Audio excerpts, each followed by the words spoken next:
And today, our title is it's His divine nature, allowing the divine nature of God to live in us. And so today we're talking about the divine nature of God, surrendering all to the divine nature. Welcome to You Go International Network, where Jesus Christ is the source of all our spiritual, mental, and physical needs. Thank you for joining us. To God's endless love, every subject, every direction, it all leads back to the source connection. For hope, for faith, for God's correction. Subscribe today to the source connection.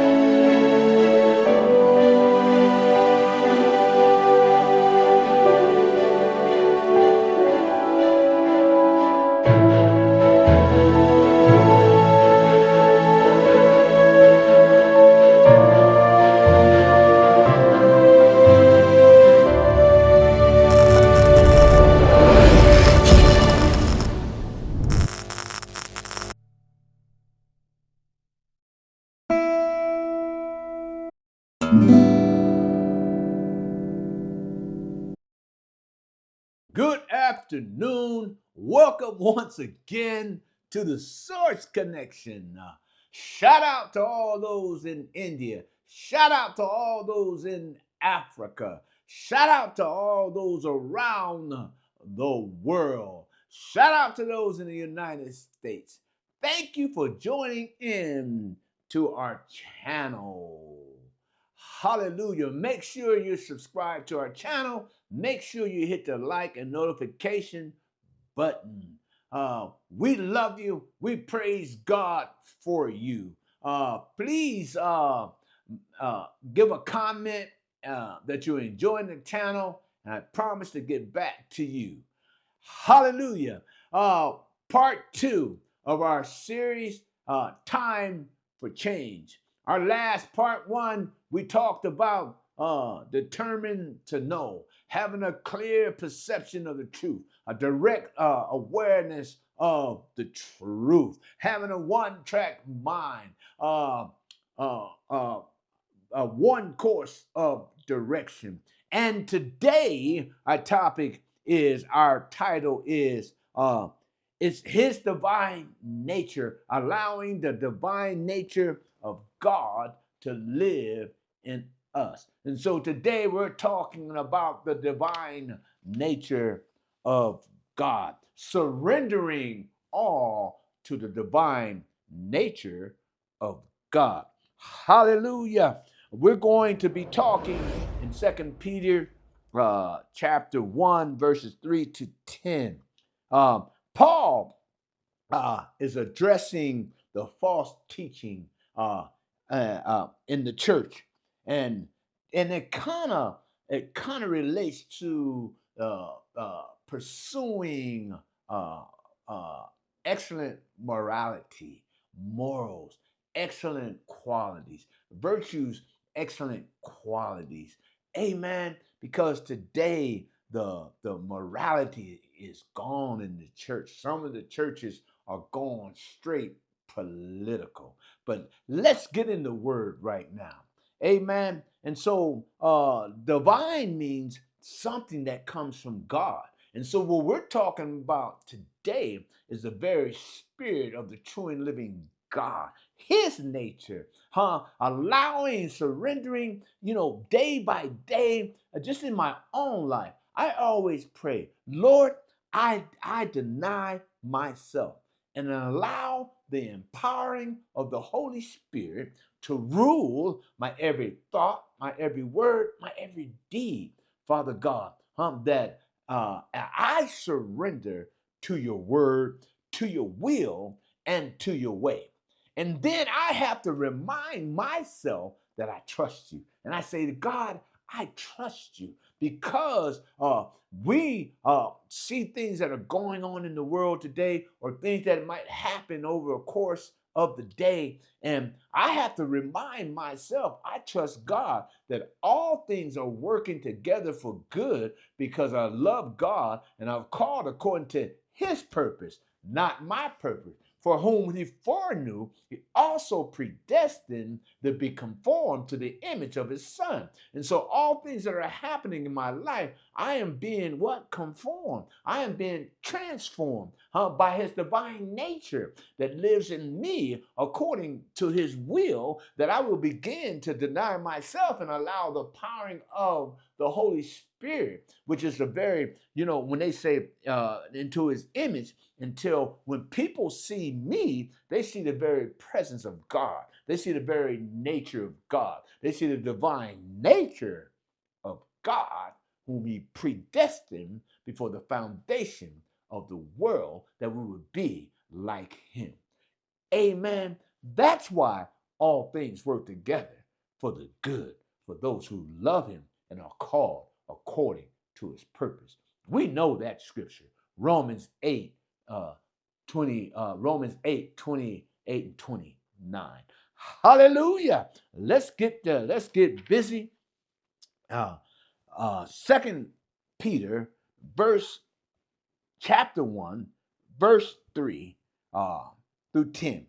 As his divine nature, right, has given to us all things that pertains to life and godliness.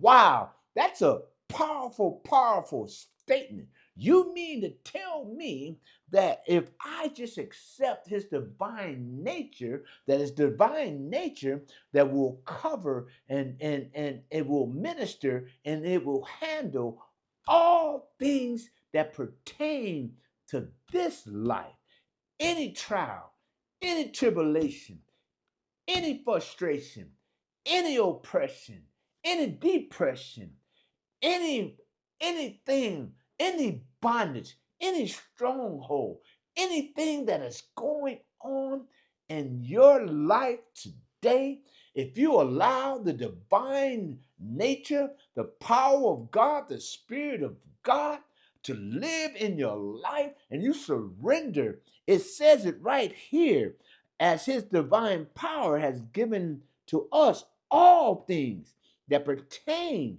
to this life and godliness, which is the very character of God. Amen. Through the character of God. Amen. We're going to read about that and the knowledge of him who called us by glory and virtue.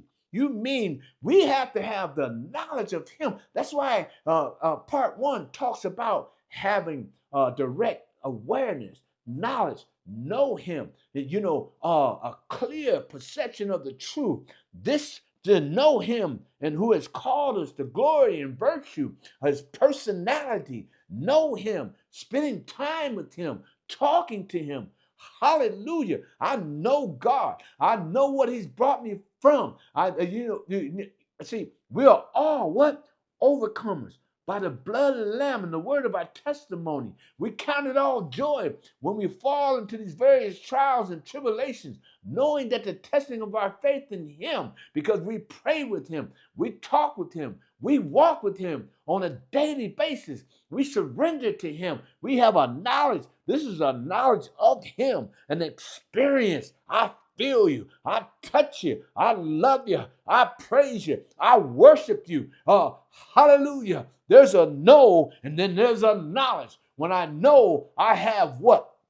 I have data. I have information. I know about God. But when I know him and I have a knowledge of him and I know him, there's a different know. And when you know, I know what is done for me. My soul looks back and wonder how I got over. So I'm just sharing with you right now to know him who has called you, called me to glory, the very presence of God in your life, the divine nature of God, the Holy Spirit of God in your life, by which have been given to you, to us to you exceedingly great and precious promises, that through these you may be partakers of the divine nature, having escaped the corruption that is in the world through lust, the lust of the flesh, the pride of life, the lust of the eyes is not of the Father, but of this world, and is passing away. But he that abides with God, and he that walks with God in the power of God abides forever. His divine nature, the precious promises, the word of God are his promises. And his word will never come back void. It shall accomplish what he please. It shall prosper in the thing in which he sent it to do. His divine nature, the power of God, the word of God, the Holy Spirit of God, God himself. These three are one, manifested in three persons. Hallelujah. Today, we're talking about the divine nature of God, the power of God, the anointing of God, the glory of God, the presence of God in your life, the divine nature of God. And his nature is this. He says, but also for this very reason, giving all diligence, add to your faith virtue, excellent qualities, to your virtue, the knowledge of him, to knowledge, self-control, persevere, meaning perseverance, meaning that I stand still in the time of trouble and I wait on him.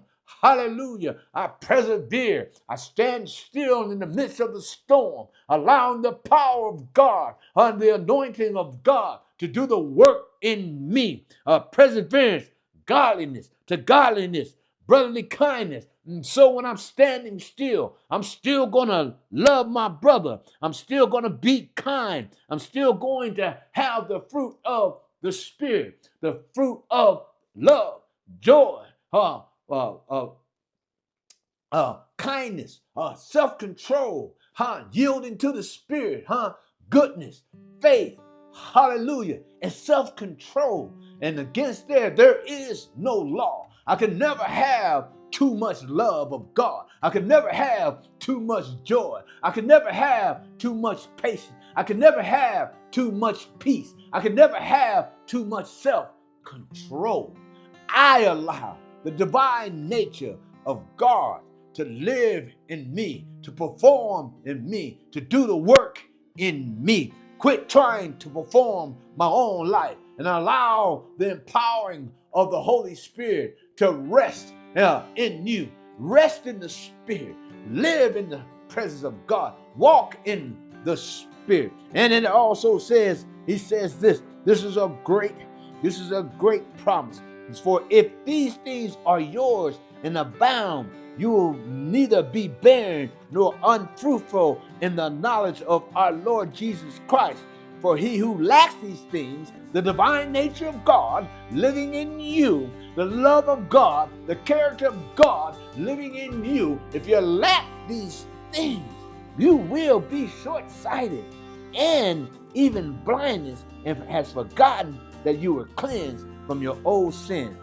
But therefore, brethren, be even more diligent, right? Every day, every moment, right? Determined, hey, diligent, every day. I'm here, same time, same place. I'm seeking, I'm looking. Where you at, God? I'm diligent. I know you're there. Hallelujah. I feel your presence. Hallelujah. I'm diligent, to make my call and election sure. Because I've been predestined to be conformed to the image of your Son. Hallelujah. When they see me, they should see the very presence of God. They should see the love of God. They should see the peace of God. They should see the joy of God permeating, walking, looking in my life. He says, for if you do these things, you will never stumble.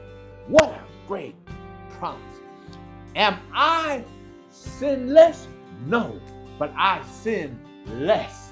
You hear me? I don't do the things I used to do. And I'm convicted today because of the divine nature that lives in me. I get better every day. I die daily to the flesh. Amen. I die daily to the lust of the flesh. I die daily to the pride of life. I die daily to the lust of the eye. I live and abide in His divine nature. Hallelujah. That handles everything or anything that pertains to this life. Hallelujah. Hopefully, I just pray right now, God, your divine nature begin to live, permeate, minister to those who are listening. Surrender to the power of God. Surrender to His divine nature. Surrender to His excellent qualities. Surrender to the very virtues of God, the power of God that breaks every yoke of bondage, pulling down every stronghold in the name of Jesus. Divine nature, have your way today in Jesus' name. Amen. Amen. Remember, hallelujah, to make a comment, to give me a comment. Remember to subscribe to our channel. Hit the like and notification button. We love you. We praise God for you. Until we meet again, stay connected to the source.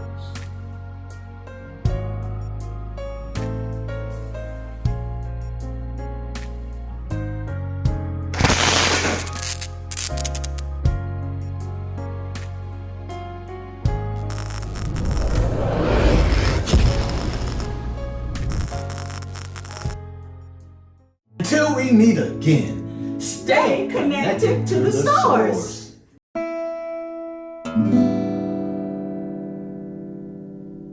Welcome to the Source Connection, where Jesus Christ is the source of all your spiritual and physical and mental needs. Well, today I want to present to you a book. Yes, my book. Yes, I'm an author. And yes, my amazing wife is the co-author of Victorious Change. Yes, my wife Valerie helped me to write this book. My story became our story.